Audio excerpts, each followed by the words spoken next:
નમસ્કાર, કેમ છો? સ્વાગત છે મજાની લાઈફ.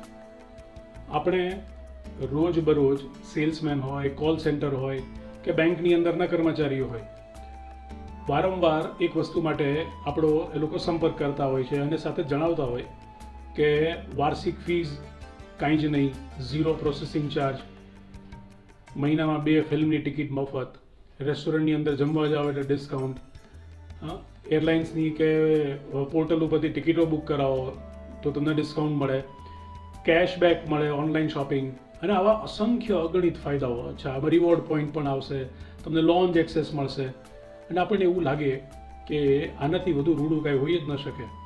પણ આ કઈ પ્રોડક્ટની વાત છે? થંબનેલથી તમે સમજી જ ગયા હશો કે ક્રેડિટ કાર્ડની વાત છે.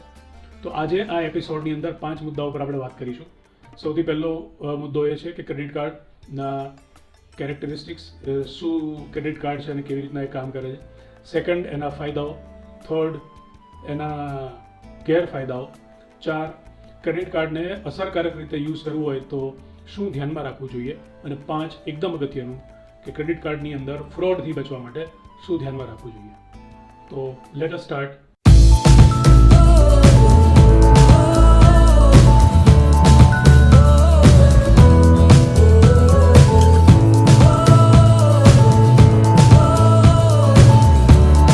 ક્રેડિટ કાર્ડ એટલે શું?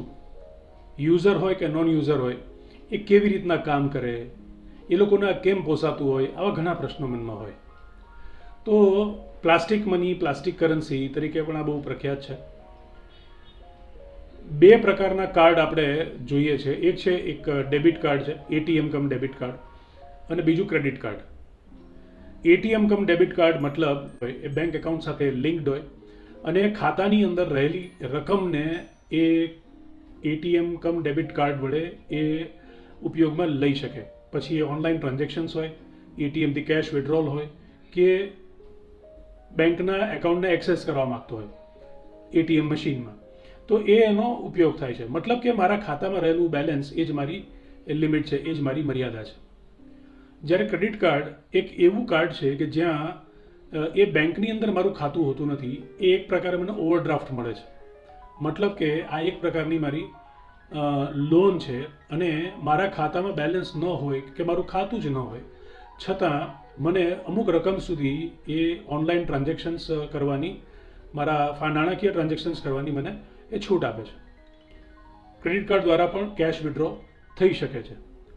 ક્રેડિટ કાર્ડ એ એક પ્રકારની લોન છે કે જે મને ક્રેડિટ કાર્ડ કંપની મારા ખર્ચાઓ ઉપર મને એડવાન્સ આપે છે, કે જે પૈસા હું વાપરું છું મારી લિમિટ પ્રમાણે, એ પ્રમાણે મને એડવાન્સ આપે છે અને એ પૈસા મારે નિશ્ચિત મુદતની અંદર ભરી આપવાના હોય છે. તો આ એક પાયાનો ફરક છે. એ પણ જાણવું જરૂરી છે કે ક્રેડિટ કાર્ડ મળે કઈ રીતના. ક્રેડિટ કાર્ડ મેળવવા માટે મારી જે આવક છે ને, એ આવકનો પુરાવો એ મારે આપવો પડે. આ ઉપરાંત મારો સિબિલ રેકોર્ડ પણ ચેક કરતો હોય, મતલબ કે મારી ક્રેડિટ વર્ધીનેસ કેટલી છે. મારી જે આવક હોય એ પ્રમાણે મારી લિમિટ સેટ થતી હોય. ક્રેડિટ કાર્ડની અંદર 2 પ્રકારની લિમિટ હોય. પહેલી લિમિટ જે છે એ ખર્ચ કરવાની લિમિટ આવે અને એ લિમિટના જ સબ પાર્ટની અંદર આવે એ કેશ વિડ્રોલ લિમિટ આવે. ઉદાહરણ તરીકે મારું ક્રેડિટ કાર્ડની મારી આવક અને પગારને ધ્યાનમાં રાખીને મને 45,000ની લિમિટવાળું કાર્ડ મળેલું છે. તો એ 45,000ની લિમિટની અંદર 10 થી 15,000 રૂપિયા મારી કેશ વિડ્રોલ લિમિટ હોય, જે 45,000નો ભાગ હોય. રાઈટ? તો ક્રેડિટ કાર્ડની અંદર હું કેશ પણ વિડ્રો કરી શકું છું અને હું ખર્ચાઓ પણ કરી શકું છું, સબ્જેક્ટ ટુ મારી જે લિમિટ છે એના આધારે. ક્રેડિટ કાર્ડના ફાયદાઓ શું? તો ક્રેડિટ કાર્ડનો સૌથી મોટામાં મોટો ફાયદો એ કે ટ્રાન્ઝેક્શન્સ કરવા માટે આપણે ક્યારે સાથે રોકડા ન હોય તો પણ, રોકડા ન હોય, ખાતામાં પૈસા ન હોય બેંક એકાઉન્ટની અંદર, તો પણ મારું કામ અટકતું નથી. મારે પ્રવાસ કરવો હોય, મુસાફરી કરવી હોય અને વધારે રોકડ રકમ સાથે રાખીને જોખમ ભેગું ન ફેરવવું હોય તો એક કાર્ડ દ્વારા હું મારા દરેક ટ્રાન્ઝેક્શન્સ બહુ સરળતાપૂર્વક કરી શકું છું. બીજું, ઓનલાઈન ટ્રાન્ઝેક્શન્સ બહુ સરળ રહે છે કારણ કે એ સિક્યોર છે. અહીંયા 3 લેવલની સેફટી અને સિક્યુરિટી હોય છે. સૌથી પહેલું તો 16 ડિજિટનો એ આપણો જે યુનિક કાર્ડનો નંબર હોય, સાથે કાર્ડ ઇશ્યુ ડેટ અને મંથ હોય અને એ ઉપરાંત સીવીવી નંબર જે કાર્ડની પાછળના ભાગમાં આપેલો હોય છે. એ સીવીવી નંબરને આ બધું નાખ્યા પછી આપણને એક ઓનલાઈન ટ્રાન્ઝેક્શન્સ પાસવર્ડ, ઓટીપી એ આપણા રજિસ્ટર્ડ મોબાઈલના ઉપર આવે અને એ નાખ્યા પછી જ આપણું ટ્રાન્ઝેક્શન્સ ગો થ્રુ થાય. મતલબ કે ઓનલાઈન ટ્રાન્ઝેક્શન્સ કરીએ તો સિક્યોર્ડ ટ્રાન્ઝેક્શન્સ આપણે અહીંયા કરી શકીએ છીએ. ક્રેડિટ કાર્ડનો એક એવો ફાયદો પણ મળે, ડિપેન્ડ્સ કે તમે કઈ કેટેગરીમાં છો. એ કેટેગરી પ્રમાણે આપણને નેશનલ એટલે કે ડોમેસ્ટિક અને ઇન્ટરનેશનલ એરપોર્ટ ઉપર લોન્જ એક્સેસ મળે. મતલબ કે 1.5 થી 2 રૂપિયાની અંદર તમને ત્યાં બુફે બ્રેકફાસ્ટ હોઈ શકે, લંચ કે ડિનર, ડિપેન્ડ તમે કયા સમયે છો ત્યાં, તો એ તમને લોન્જના એક્સેસનો લાભ ત્યાં મળી શકે છે. ખર્ચ કરો કે વપરાશ કરો એના ઉપર રિવોર્ડ પોઈન્ટ્સ પ્રાપ્ત થતા હોય છે. એ રિવોર્ડ પોઈન્ટ્સ કેવી રીતના હોય તો એ દરેક કાર્ડ કંપની અને એ કાર્ડની જે કંઈ પણ કેટેગરી છે એ પ્રમાણે આપતા હોય કે અમુક કાર્ડ છે એ પર 100 રૂપીઝ કન્ઝમ્પશન 1 રિવોર્ડ પોઈન્ટ આપતા હોય છે. અને એ રિવોર્ડ પોઈન્ટ એ એક્યુમ્યુલેટ થતા જાય અને રિવોર્ડ પોઈન્ટને તમે રિડીમ કરી શકો છો. તો એના દ્વારા નાની મોટી ગિફ્ટ છે, કોઈ ગિફ્ટ વાઉચર્સ છે કે એવી કોઈ પણ વસ્તુ તમે એના પ્લેટફોર્મ પરથી લઈ શકો છો. તો આ એક એડિશનલ બેનિફિટ છે કે હું જે ખર્ચો કરું એ ખર્ચાની સામે મને એ રિવોર્ડ પોઈન્ટ આપતા હોય છે. એની એપ્લિકેશન અને દર મહિને આવતા સ્ટેટમેન્ટની અંદર આપણા તમામ ખર્ચાની વિગતો એની અંદર લખાઈને આવી જતી હોય. એટલે કે આપણા કરેલા ખર્ચાઓનું ટ્રેકિંગ આપણે સરળતાથી કરી શકીએ છીએ. આ એક બહુ મોટો ફાયદો છે. વિદેશ પ્રવાસ કરવો હોય તો એ સંજોગોની અંદર તો ઓવરસીઝમાં પણ સિક્યોર ટ્રાન્ઝેક્શન્સ કરવા માટે આ એક બહુ મોટો ફાયદાકારક રહે છે. હજી એક મોટો ફાયદો એ છે કે ઓનલાઈન ટ્રાન્ઝેક્શન્સ કરો અને કોઈ ડિસ્પ્યુટ થાય તો ખુદના પૈસા આમાં રોકાતા નથી. ફોર એક્ઝામ્પલ ટ્રાન્ઝેક્શન ફેલ્યોર થઈ તો એ ક્રેડિટ કાર્ડ કંપની અને જે વેન્ડર છે એ બે વચ્ચેનું એરેન્જમેન્ટ એ પ્રકારે હોય એટલે જે આપણા કાર્ડમાંથી ઉપડી ગયા પણ વેન્ડર પાસે ન પહોંચેલા પૈસા એ કાર્ડ કંપની પાછા પોતાની પાસે એ મેળવી લે છે. મતલબ કે મારા ખિસ્સાના પૈસા ક્યાંય બ્લોક થતા નથી. આ એક મોટો ફાયદો છે. ક્રેડિટ કાર્ડની અંદર સમયે કેશબેક કે એક્સ્ટ્રા રિવોર્ડ પોઈન્ટ કે ડિસ્કાઉન્ટની આવી ઓફર્સ અને સ્કીમ્સ આવતી રહેતી હોય છે. ઘણા ટ્રાવેલ પોર્ટલ્સ, ઘણા ટ્રાવેલ એપ્લિકેશન્સ અમુક કાર્ડની ઉપર નવી સ્કીમ્સ આપતી હોય છે કે તમે આ રૂટ ઉપર આ પર્ટિક્યુલર હોટલ્સ બુક કરાવશો અને તમારું XYZ બેંકનું કાર્ડ હશે તો નોર્મલ ડિસ્કાઉન્ટ પ્લસ તમને 5% કેશબેક, 10% કેશબેક, તો આવી ઓફરો અવારનવાર આપણને મળતી રહેતી હોય છે.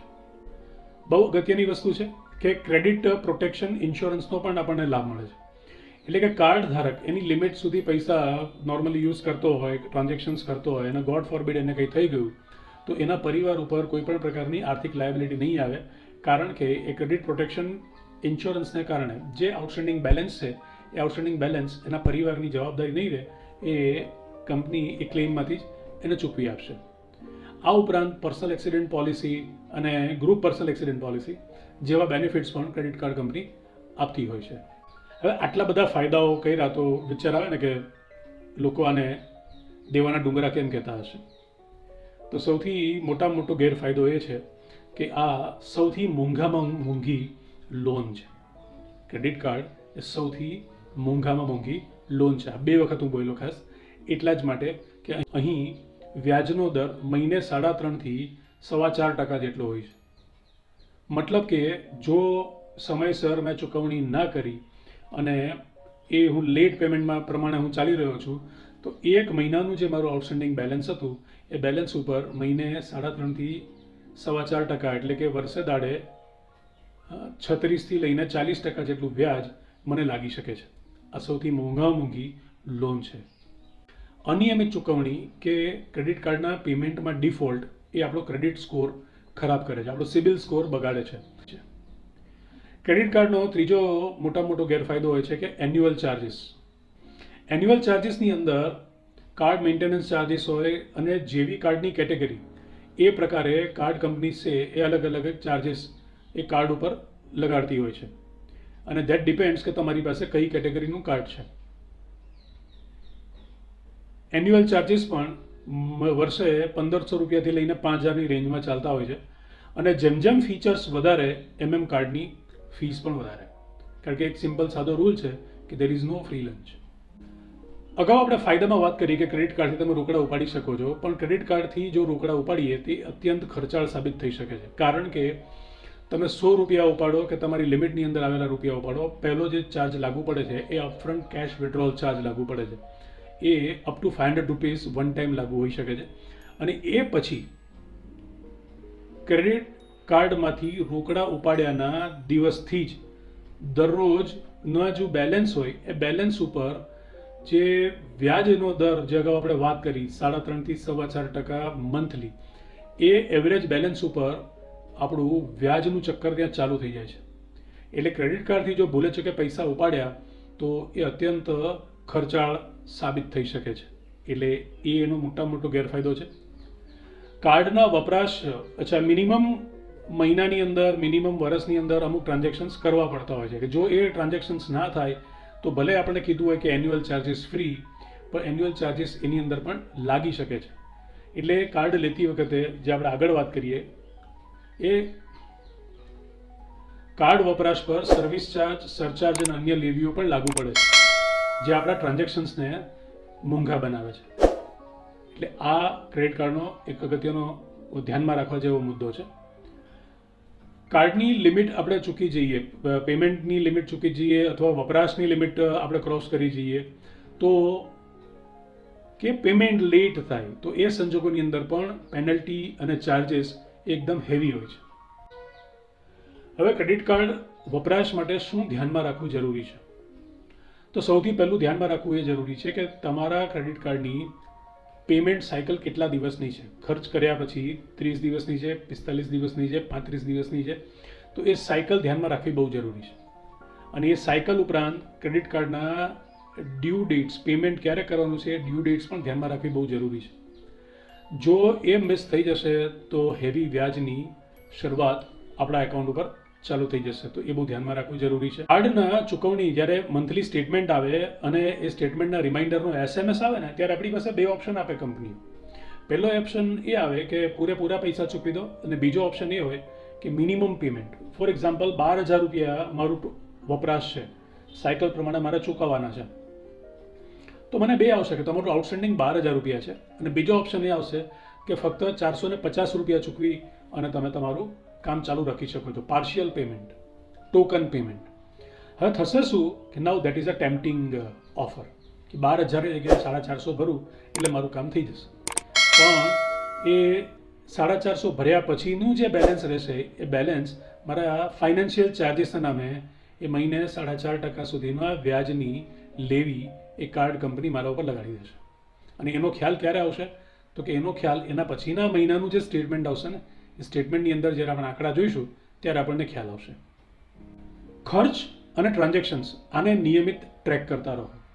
આ બહુ અગત્યનો મુદ્દો છે. દરેક ક્રેડિટ કાર્ડની એન્ડ્રોઈડ કે iOSની એપ્લિકેશન હોય છે. એ એપ્લિકેશન દ્વારા તમે નિયમિત રીતે તમારા ટ્રાન્ઝેક્શન્સને ટ્રેક કરો અને જ્યારે મહિનાના અંતે સ્ટેટમેન્ટ આવે એ સ્ટેટમેન્ટની અંદર પણ તમે તમારી એન્ટ્રીઓ ટ્રેક કરો, ચેક કરો. રોકડ ઉપાડ માટે ક્રેડિટ કાર્ડ ક્યારેય યુઝ ન કરવું unless and until it is hard emergency. એ આપણે વાત કરી, રાઈટ? તો તમારું બેંકના એટીએમનો પિન નંબર અને ક્રેડિટ કાર્ડનો સિક્યુરિટી પિન નંબર એ બંને અલગ અલગ રાખો, જેથી કરીને ભૂલે ચૂકે બેંકના એટીએમની અંદર ક્રેડિટ કાર્ડ નાખીને આપણે વિડ્રો ના કરી લઈએ. આમાં અત્યારે ઘણા કાર્ડ એવા આવે છે જે કોન્ટેક્ટલેસ કાર્ડ હોય છે. વાઈફાઈથી કાર્ડ તમારું એક્સેસ કરી લે અને એ વાઈફાઈ રીડર જે કાર્ડ એક્સેસ કરવા માટે કે સ્વેપ કરવા માટે આપણે મૂકવાનું હોય તો તમે કાર્ડ એવા ડિવાઇસની અંદર રાખો કે જે આવા કોઈ સ્કેનર હોય, વાઈફાઈ સ્કેનર હોય કાર્ડના, એની નજીકથી પસાર થાવ તો તમારું કાર્ડ ત્યાં ટ્રાન્ઝેક્શન્સ કોઈ ના કરી લે. એના ડિવાઇસ આવતા હોય છે કે જેની અંદર તમે કાર્ડ રાખો તો તમારું કાર્ડ, કારણ કે 2,000 રૂપિયા સુધીના ટ્રાન્ઝેક્શન્સ છે એમાં એની અંદર પિન નાખવાની જરૂર પડતી નથી. તો આ એક અગત્યનો મુદ્દો છે, ધ્યાનમાં રાખવાનો. ફ્રોડ અને એનાથી બચવા માટે શું કરવું જોઈએ?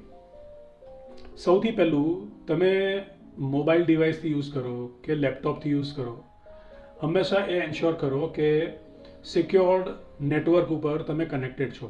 મતલબ કે પબ્લિક પ્લેસીસની અંદર આવેલું વાઈફાઈ, રેલવે સ્ટેશન હોય, એરપોર્ટ હોય કે કોઈ શોપિંગ સેન્ટરમાં બેઠા હોય કે કોઈ એવું પબ્લિક ડોમેઇનમાં રહેલા વાઈફાઈથી જો તમે ટ્રાન્ઝેક્શન્સ કરશો તો તમે તમારી ફાઇનાન્શિયલ સેફટીને બહુ મોટા રિસ્ક પર રાખી દો છો. તો એ હંમેશા ધ્યાનમાં રાખવાનું. સેકન્ડ, તમે કોઈ પણ એપ્લિકેશનની અંદર ઘણી બધી એપ્લિકેશનમાં એવું હોય કે તમારા પેમેન્ટ માટે તમારા ક્રેડિટ કાર્ડને બધી વિગતો સેવ થઈ જતી હોય. ખાસ કરીને શોપિંગ એપ્લિકેશન છે, ટ્રાવેલ એપ્લિકેશન છે, એની અંદર તો એમાં એ સેવ ના થવા દો. નો ડાઉટ એમાં CVV નંબર અને OTP આપણે નાખવો પડતો હોય છે, પણ એ ત્યાં સ્ટોર થયેલી વિગત છે એ જો આપણું લેપટોપ કે મોબાઈલ હેક થાય તો આપણી ઇન્ફોર્મેશન છે એ વલ્નરેબલ થઈ જાય. ક્રેડિટ કાર્ડનો નંબર, એની એક્સપાયરી ડેટ, એનો CVV નંબર કે OTP ક્યારેય કોઈની સાથે શેર ના કરો, કારણ કે એ આપણી 3 સ્ટેજ સિક્યુરિટીને આપણે પોતે જ બ્રીચ કરીએ છીએ, માટે એ ધ્યાન રાખવું બહુ જરૂરી છે. એપ્લિકેશનની અંદર ત્યાં ઇન્ટરનેશનલ જો વપરાશ ના હોય તો ઇન્ટરનેશનલ એક્સેસ જે કંઈ પણ છે, આપણો યુસેજ છે, એને ડિસેબલ કરી નાખો, જેથી કરીને ઓવરસીઝ ટ્રાન્ઝેક્શન્સ આપણા કાર્ડમાંથી ક્યારેય થાય જ નહીં. એટલે આપણે કોઈ એવી ઇન્ટરનેશનલ જે ફ્રોડ થતા હોય એ ફ્રોડની સંભવિત નુકસાનની પરિસ્થિતિમાંથી આપણે બચી શકીએ છીએ. ક્રેડિટ કાર્ડ યુઝ કરવો ના કરવો એ વ્યક્તિગત પસંદગી છે. ક્રેડિટ કાર્ડ સોનાની ખાણ છે, ક્રેડિટ કાર્ડ દેવાના ડુંગરાઓ છે, આ બે એક્સ્ટ્રીમ છે. પેમેન્ટ સાયકલને ધ્યાનમાં રાખીને ડિસિપ્લિન સાથે જો યુઝ કરીએ તો ક્રેડિટ કાર્ડ એક ફાયદાનો સોદો સાબિત થઈ શકે છે. આ એક વ્યક્તિગત પસંદગીનો વિષય છે. જો કાળજી રાખો તો ક્રેડિટ કાર્ડ કામની વસ્તુ છે, અને જો કાળજી નહીં રહે તો એ ખતરાની ઘંટી સાબિત થઈ શકે છે. આશા છે આ ડિસ્કશન આપણને ઉપયોગી થયું હશે. આમાંના ઘણા મુદ્દા એવા હશે કે જે તમે જાણતા હશો અને કંઈક નવું પણ જાણવા મળ્યું હશે. ચેનલને લાઈક કરજો, સબસ્ક્રાઈબ કરજો અને આપનો આવી રીતના અવિરત સહકાર ચાલુ રાખજો. Thank you very much. જય હિન્દ.